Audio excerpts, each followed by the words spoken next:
A big hello and a warm welcome to all of you amazing and beautiful people out there to my channel, the Twinflame Union. In this channeling session, I'm going to be talking about a divine masculine and a divine feminine who met when they were very young. You can say they were in college.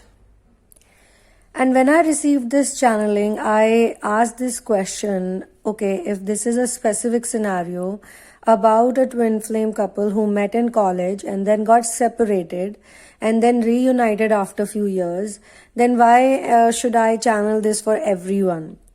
The reason is why this is going to resonate with everyone is because the love they felt for one another is so deep and intense, it is so pure, it is so true.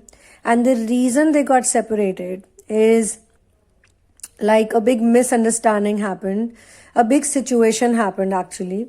And it was not a misunderstanding, it was a situation.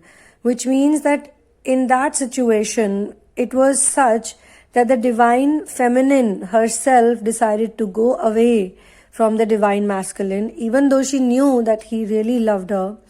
But she felt that she is no longer or she is not worthy of his love. So she went away. But he keeps her in his mind all the time for all these years. And he never forgets about her even for a single day. And eventually he manages to find her. And then they meet. So I will start from where it happened and how it progressed. So basically the divine feminine and divine masculine, they met when they were really young and they were just freshly out of high school and just new in college. And both of them are very beautiful, very attractive, very physically attractive people. And both of them actually complemented each other a lot. They would always hang out together, they would spend time together, they would never be separate from one another, and he really supported her a lot. The divine feminine had many talents and he would always support her. He kept encouraging her in many different ways, like he would take her to these meets where the artistic people go, and he would encourage her every time she would create something new. He would encourage her, and he was a person who was a very uplifting partner, very uplifting personality overall also, but in general he was also like that, but with her he was even more so. So she was thinking one day that she's so lucky to have a man like this in her life.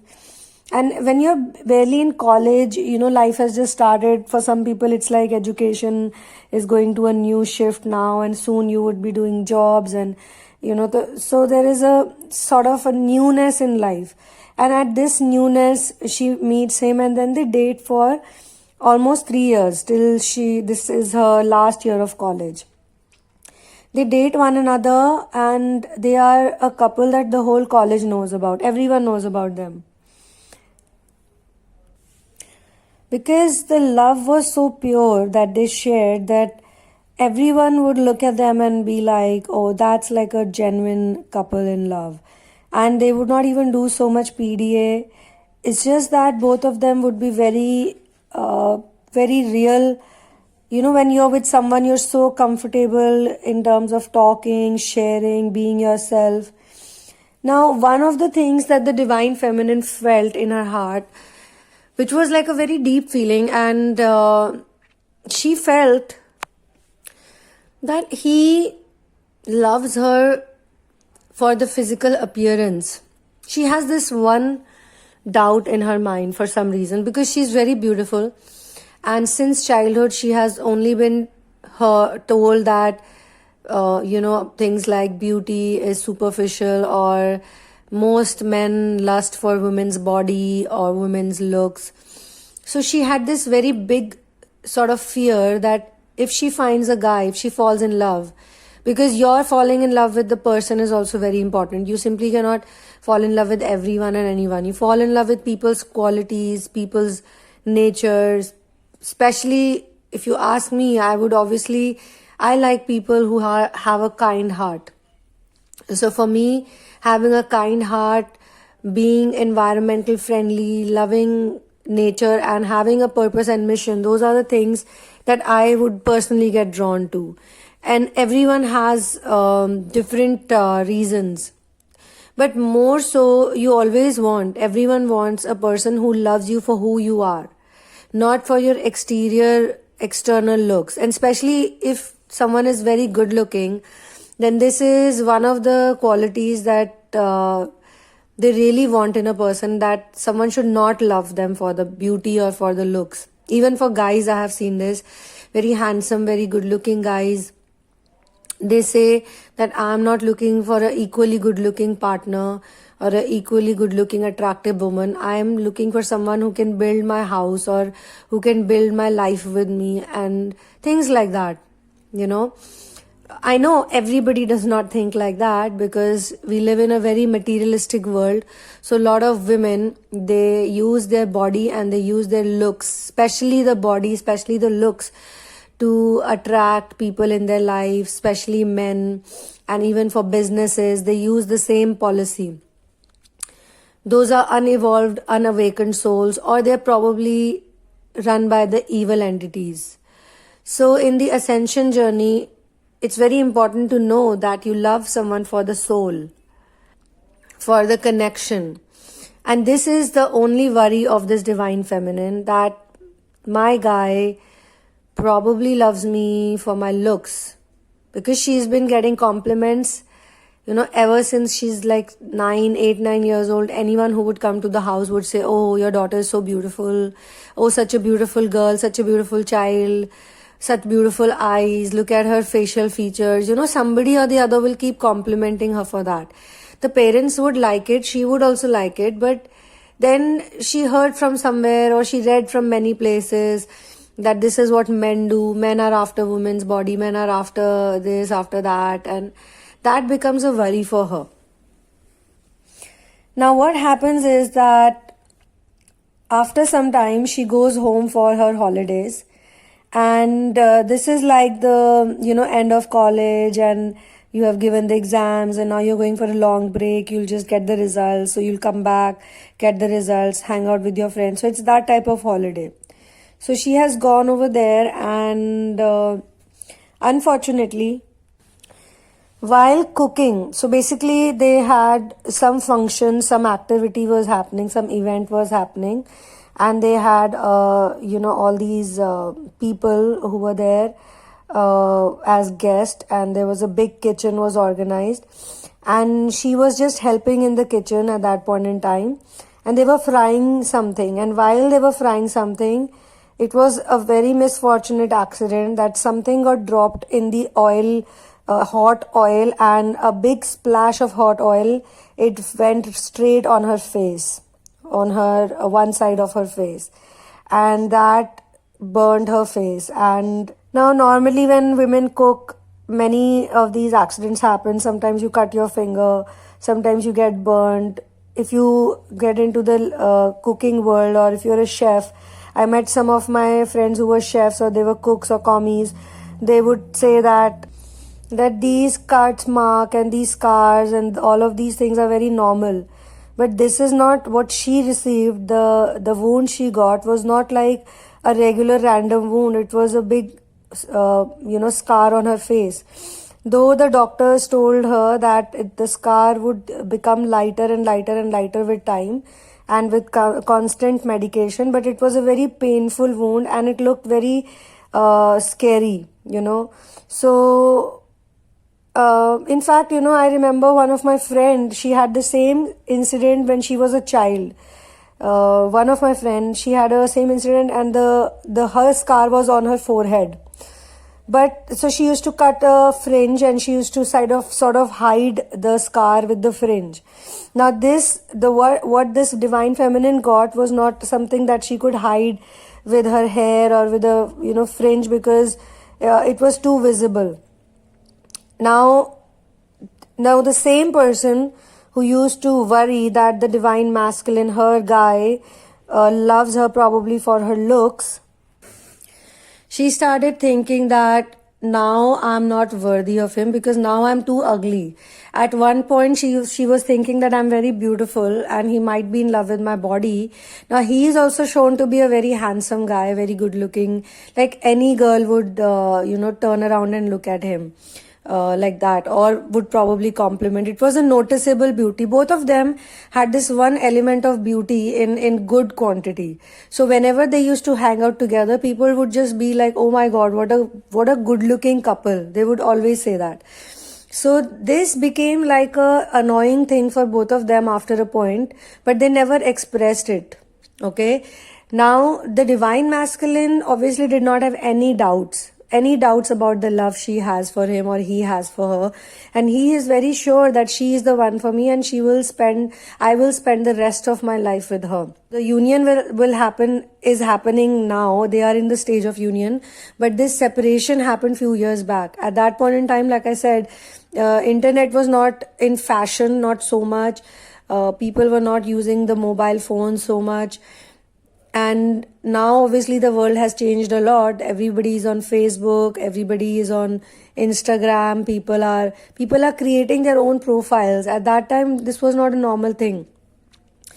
So, and she then decides to become sort of invisible person who does not have any social media presence, and at the same time she felt very embarrassed because of her scar. And she thought that it would be better to, not be in touch with the masculine. So it was she only who breaks up with him without meeting him. She sends her friend and tells the friend to just tell him that I'm getting married to someone else and my parents want me to settle down with another guy that they like. So I am going ahead with that, and, I'm sorry that I cannot continue this affair with you, or whatever happened between us was nice, but I don't want to do it anymore because I'd rather marry the guy because he's also a nice guy. So if she would have said that the parents are getting her married, forcefully married or something, then he would have taken a step. But in the letter, she clearly writes that even I like this guy. And to the friend also, she has convinced the friend, though the friend did not want to partake in this, but she was like, okay, they were childhood friends. So she agreed to do this with a very heavy heart, but she did it well. Like she did whatever the friend told her to do. And somehow the friend also thought that, maybe it's just a phase, it's just gonna pass and things like that. That's why I say that some friends are loyal, but some friends are not loyal, and some friends are not very bold and courageous. Courage and boldness is also very important. And what we give to us in terms of strength, courage, confidence, that's exactly what other people give to us. So at this point in time in the journey, the divine feminine is not very bold and courageous, and she does not have faith in the love that she has or he has for her. Similarly, the friend also does not have that confidence, and somehow she feels that what if he rejects her after meeting her or things like that. I know you would all think that that's very stupid. She should have just told him the truth. But she also does not, because she doesn't have that strength and she does not want to go against her friend, her best friend, childhood friend. So she also says that, yeah, I met the guy too and he was very nice, and the family, goes back a long way. They're all good friends and they're family friends. And she met this guy before meeting you, and then she met you in college, and she thought that maybe it was love. But now, she went back home, she met this guy, and she felt that probably he was the one because he was always there in her life. So it's a story that they cook up and they tell it to him. Friend also has a fear that what if this guy rejects her upon looking at her, upon meeting her, or he gets freaked out, then that will give a bigger heartbreak to my friend. So she didn't want to take that risk for now. She didn't want her to go into major depression or worse situation.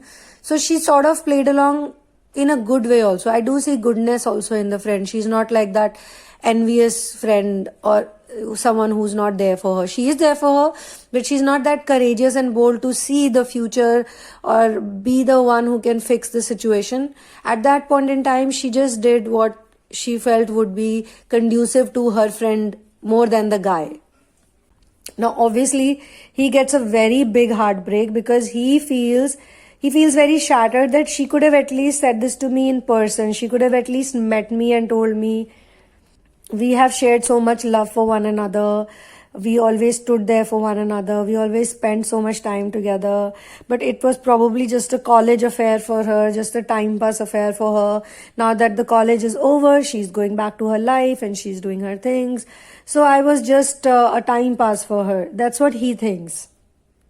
So he goes into his dark night of the soul, and she's obviously into her dark night of the soul. At that point in time, she didn't think that, the doctor said that the scar will become lighter and lighter with time.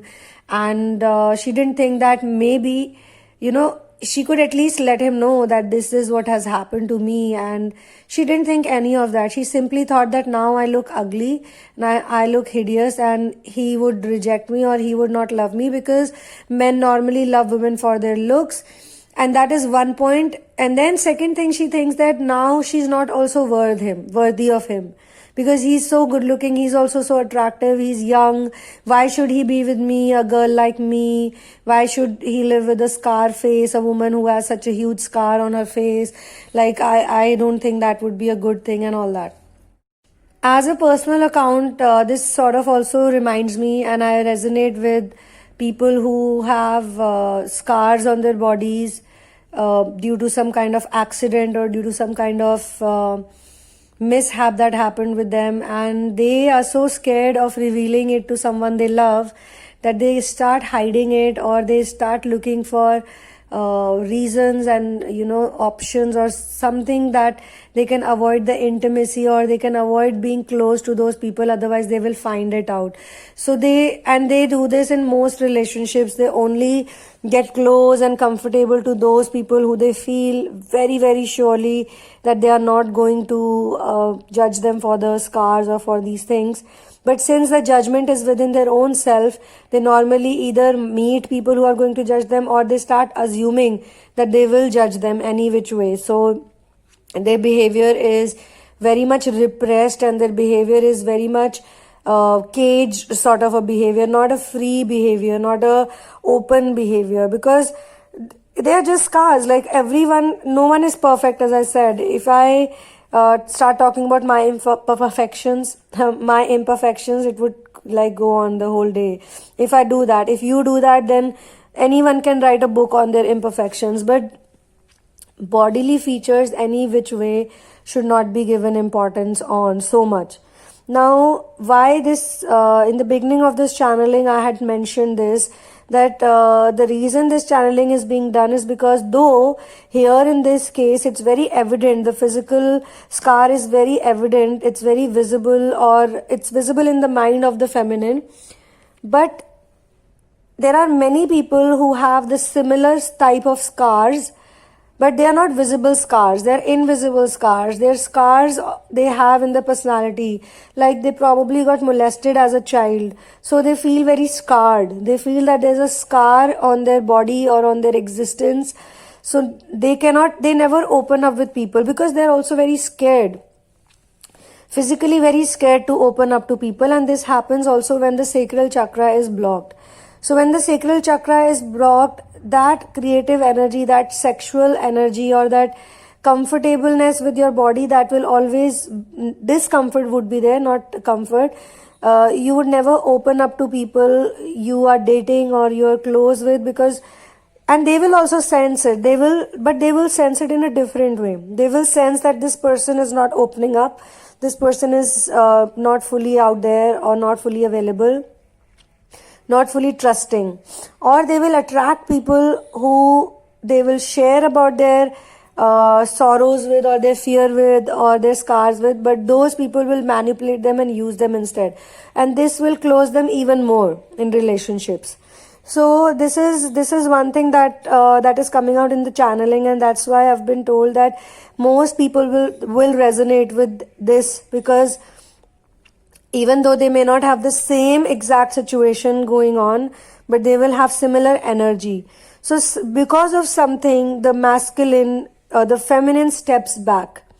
She not only steps back, but she breaks up with the guy, and she she's like a villain in his eyes, even though he does not want to believe what she did to him, but he somehow feels that this was wrong. So he also does not approach her. He simply thinks that she did me wrong, so he never approaches her, but he always remembers her. He always keeps her in his mind, and he never marries any other woman. He does date someone here and there, little bit, but he never gets into a full-fledged commitment. That was the only commitment he has for 3 long years, 3.5 years, and he only wanted to marry her, only wanted to be with her, and you could say that it was also his first proper love, first relationship. Now, for the next few years, he comes up as a businessman who is doing very well, but he's more like he doesn't want to settle in his personal life. His family keeps asking him, why you want to do it, why you don't want to get married to someone, or at least you can be in relationship, at least you can get engaged, and you can we will show you girls. And he keeps saying no, I don't want to, because in his mind it's like she's always there, she never really goes anywhere.